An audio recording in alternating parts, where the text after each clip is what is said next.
سینمای ایران. بخش بزرگی از سینمای کشور ما مدیون حضور استاد ناصر ملک مطیعی هست. بعد خواهش میکنم از جناب آقای فریدون جیرانی که تشریف بیارن و در مورد تاریخ سینمای ایران صحبت کنند. بزرگان سینما کرد.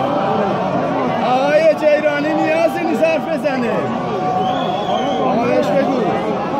همین که به فردین به بزرگان به کامریا مسئله کرد. آقای جیرانی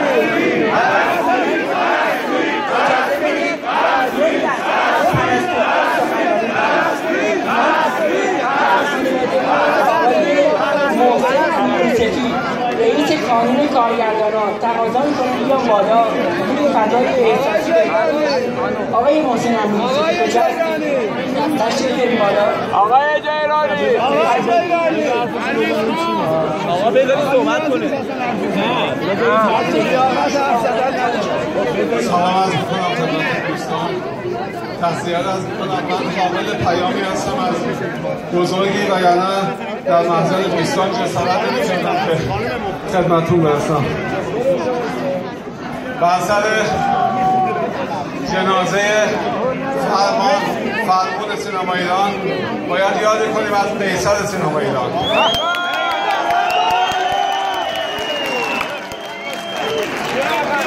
اسمش بهروز وثوقیه.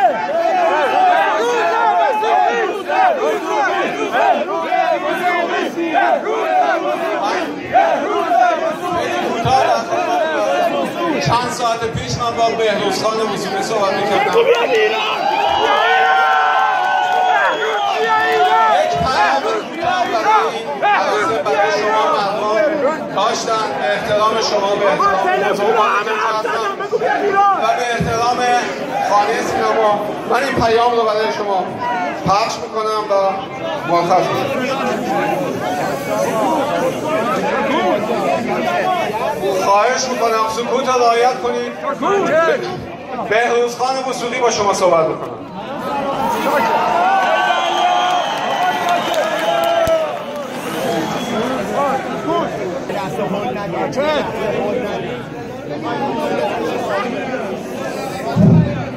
مردم عزیز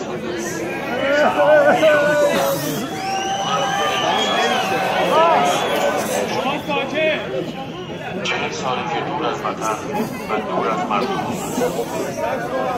بعد از 40 سال صدایم بین مردمان پخش میشه، اونم در خاک وطنم. ولی ناراحتم که باید با غم و اندوه با مردمان صحبت کنم. در اندوه از دست دادن یک بزرگ، یک برادر، یک پیشکسوت، یک استاد، یک ناصر ماندگار، یک ناصر ملک مطیعی که اون هم مثل من 40 سال منتظر ماند. من امروز داغدار از دست دادن برادری هستم که به آرامش رسید. ناصر عزیز، در وادی تجرد دل غربت زدم، در مسیر زندگانی جسمانی با تو دلخوش بودم.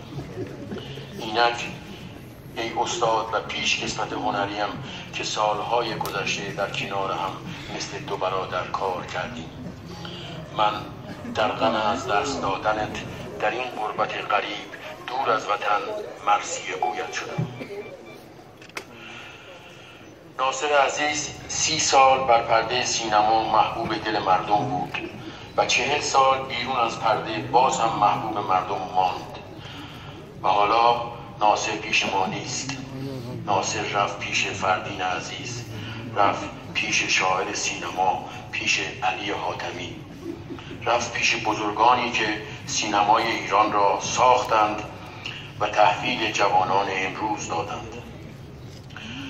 در آخر ناصر و فردین، این نازنین ها ستونهای محکم سینمای ایران خواهند ماند. روحشان شاد.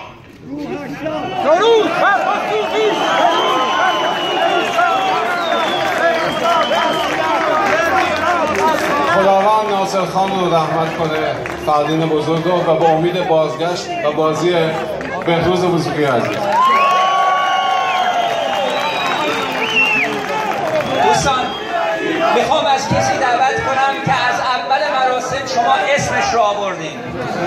کسی که میدونین دغدغه سینما رو داره، دغدغه هنر این کشور رو داره، دغدغه بزرگی داره، استاد پرویز پرستویی.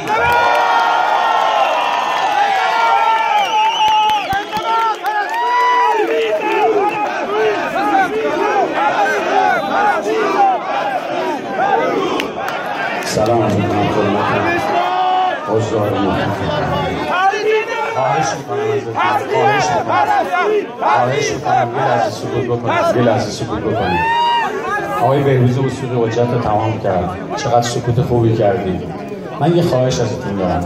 این مراسم بزرگیه و امروز فکر میکنم تو همه جای دنیا شما رو میبینن، ما رو میبینن و چقدر خوبه که نشون بدیم که ما چگونه از هنرمندانمون تجلیل میکنیم، چگونه بدرقه میکنیم هنرمندانمون. من قبل از اینکه صحبتی بکنم یه روزی توی مراسم به اصطلاح تقدیر از دستاندرکاران سریال شهرزاد این بزرگوار حضور داشتن و من داشتم راجع به ایشون صحبت میکردم، یه اشتباهی کردم، متوجه نشدم. آقای ناصر ملک‌مطیع، ناصر خان سینما شونه منو بوسید. من میخوام در حضور شما پای ایشون رو ببوسم.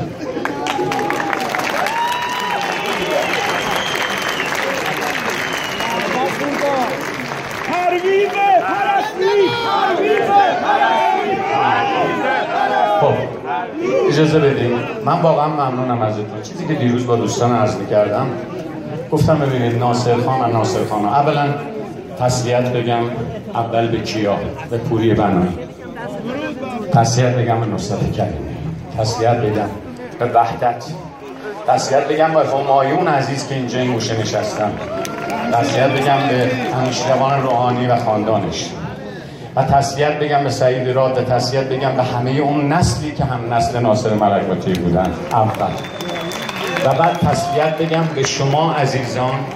چیزی که دیروز با آقای منصور شاهسواری صحبت می‌کردم، گفتم خدا رو شکر ناصر ملک‌مطیع کسیه که در واقع پیکرش من قسم می‌خورم که رو دوش مردم تا به استحرام میره، نیازی به هیچ هنرمندی نداره، نیازی به هیچ رسانه‌ای نداره.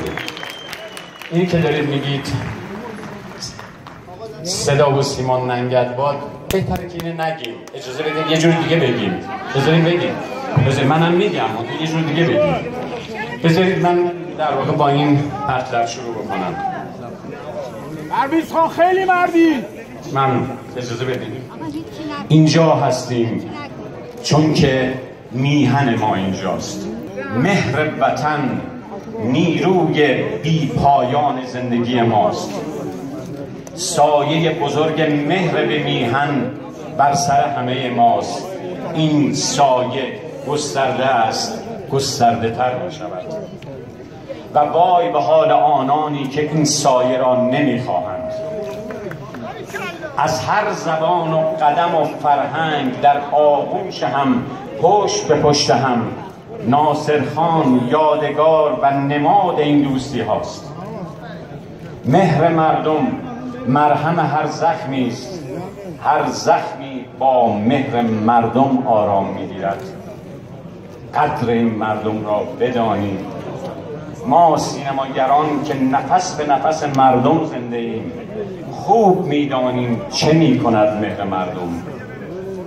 در این ساعات گذشته صدا و سیما به یاد آورد که از ناصر خان بگوید، آن هم زمانی که او به دیار باقی شتافت و در بستر مهر الهی آرام گرفت.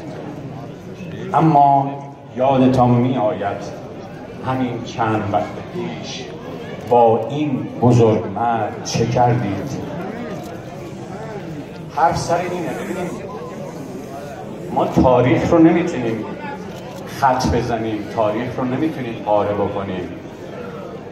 ناصر خان و ناصر خان‌ها در واقع یادگار سینما و تاریخ سینما هست.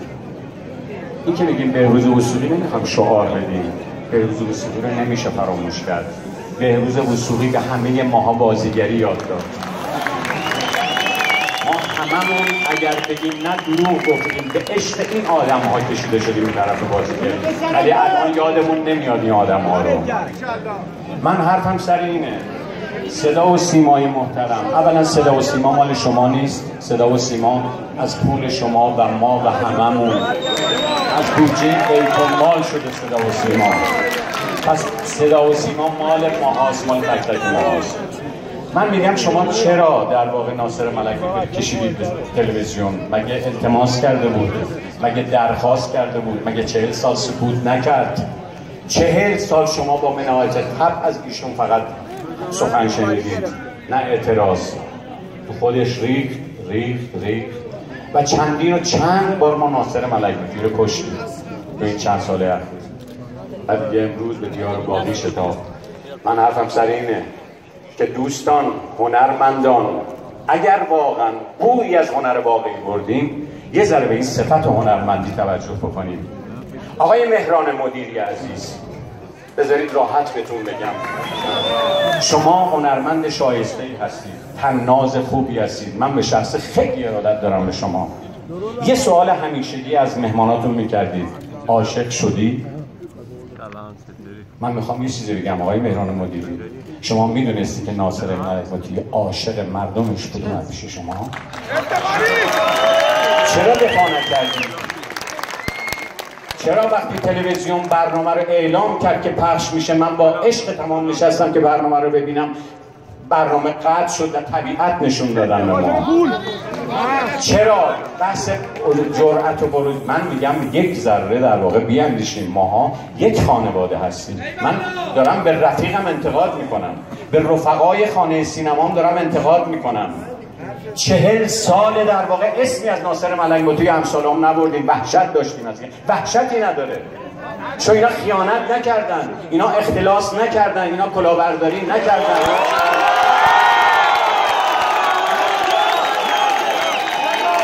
چرا ما نمیتونیم از هنرمندان پیشکسوتمون قدردانی بکنیم؟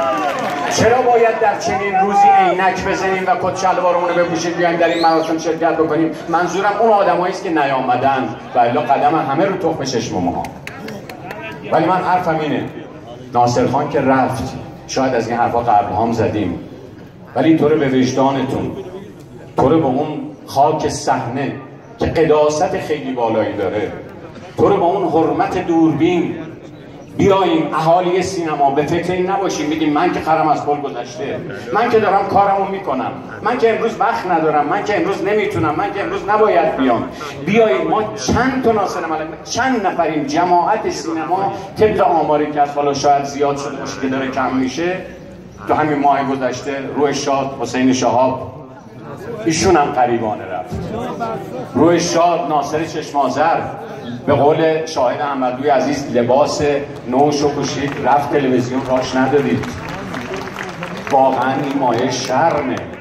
من میگم بیایید در واقع نسل کل خانه سینما قدیم و جدید نهایتا میشه 5000 نفر، به هیچ جای جهان بر نمیخوره. یه ذره بیشتر هوای همدیگه رو داشته باشید، یه ذره بیشتر کمک همدیگه بکنیم. به خدا ما نمیخوایم انقلاب را بندازیم، نمیخوایم نظام رو تغییر بدیم. ما هنرمندیم، هنرمند در خدمت مردمه، هنرمند جونشو برای مردم میده.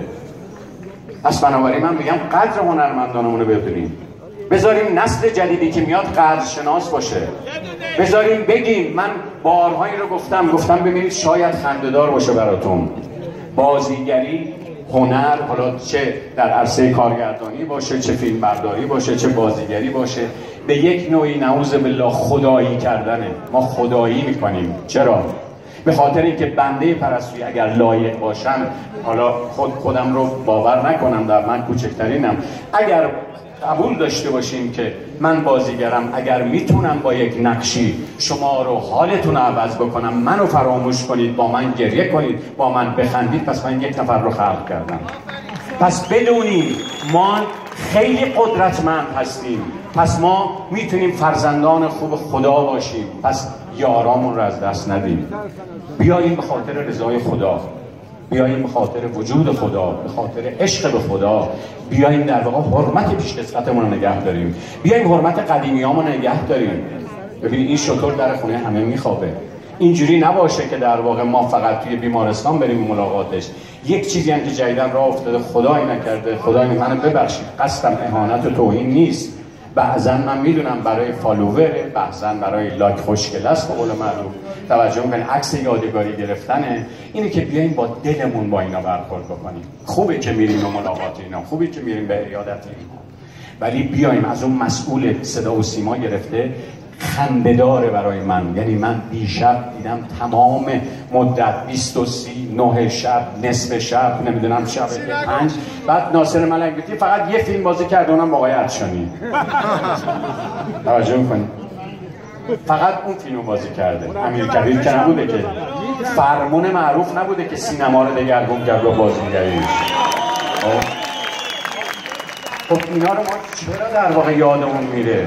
من یه سوال دارم از صدا و سیما. من حرف شما رو نمیزنم، من به گونه دیگر این حرف رو میزنم. میگم آقایون صدا و سیما، 2 تا شبکتون برنامه من و شما، برنامه دور و همی، ناصر خان رو آوردید و برنامه ضبط کردید. قرار شد چهارشنبه شب این 2 برنامه پخش بشه و اعلام عمومی هم شد. خود بنده هم به اصطلاح پست گذاشتم برای این قضایا. بعد یک چیزی که به اصطلاح باب شده، میگیم که ما که در واقع مشکلی نداشتیم، از بالا به ما گفتن. این بالا کجاست؟ کدوم بالا؟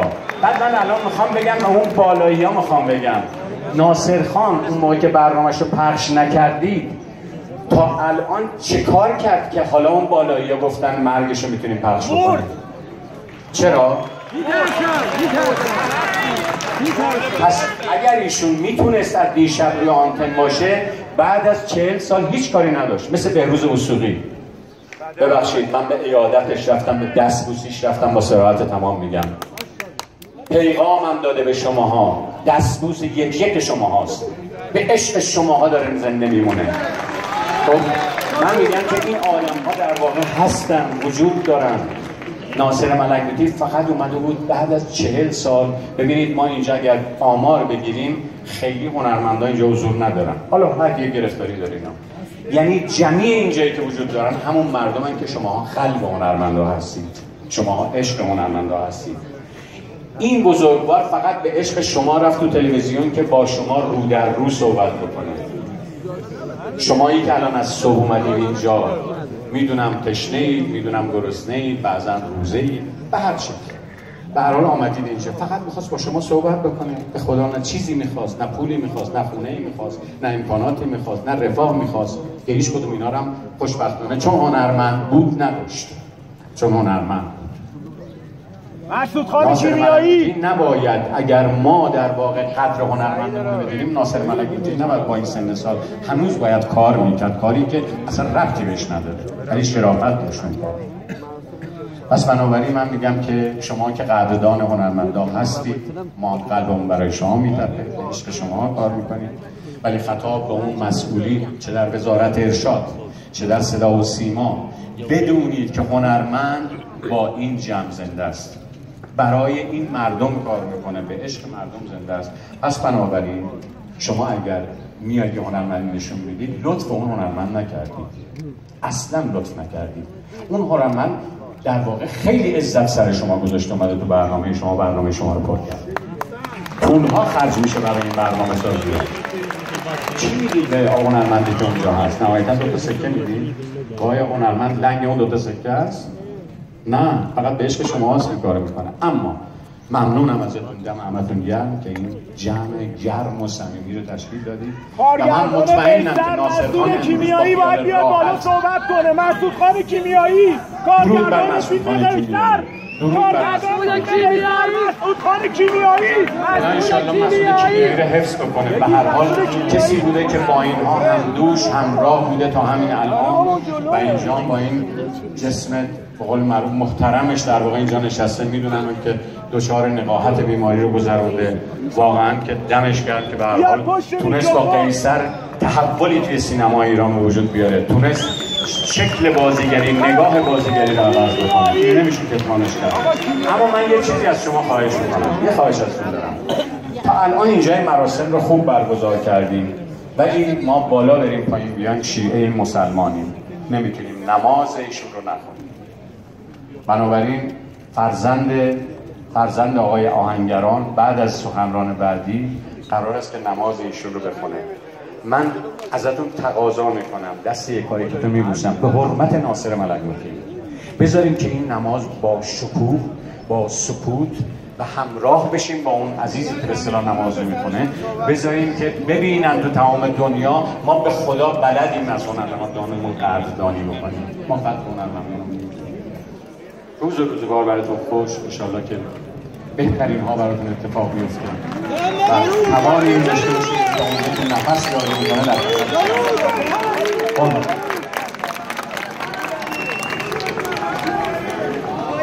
بسیاری از بزرگان هنر و فرهنگ کشورمون اینجا هستن. جناب آقای مسعود کیمیایی، جناب آقای شاهرخ نادری که از دوستان بسیار بسیار صمیمی همه هنرمندان پیشکسوت ما هستن، از تهیه کنندگان خوب رادیو هستن.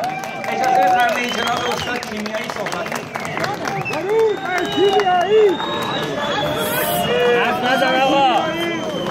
درود به همه شما. من زیاد حال خوشی ندارم ولی باید می آمدم و وداع آخرم رو با جسم ناصر ملک‌مطیع می کردم. روحش هست زنده در تمام قلب‌های ما، اما ما زحمت کشیدیم. ما از اینکه هنرمند خوبمون رفت ناراحتیم، اما اینجا موندن هم خیلی دردسر داره. اینجا موندن خیلی درد داره. فیلمسازی خیلی سخته اینجا. به هر جهت زیاد نگم. من دلتنگ بهروز وثوقی هستم.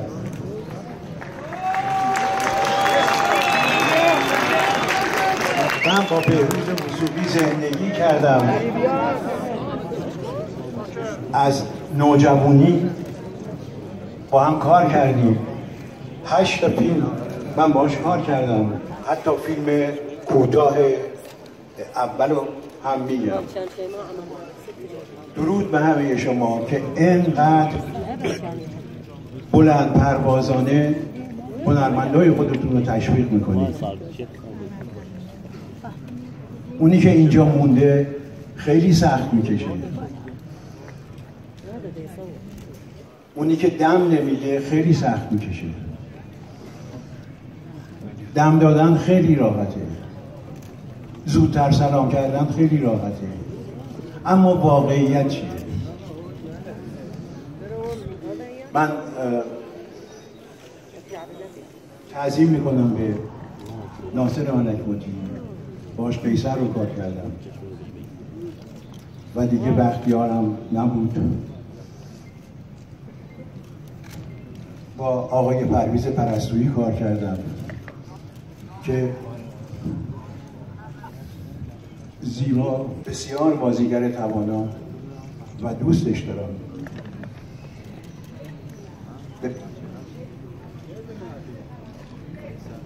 بسیار بی‌پروا حرف میزنه، بسیار راحت حرف میزنه. درود بر آدمی که نمی‌ترسه.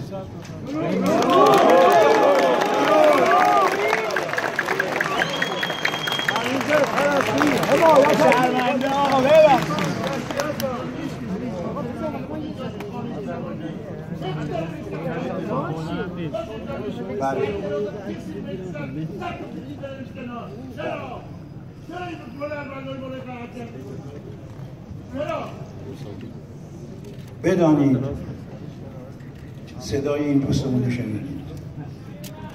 بدانید ترس دشمن جسارته. از آدمای ترسو بترسید. دروغ میگن. درود به همه شما.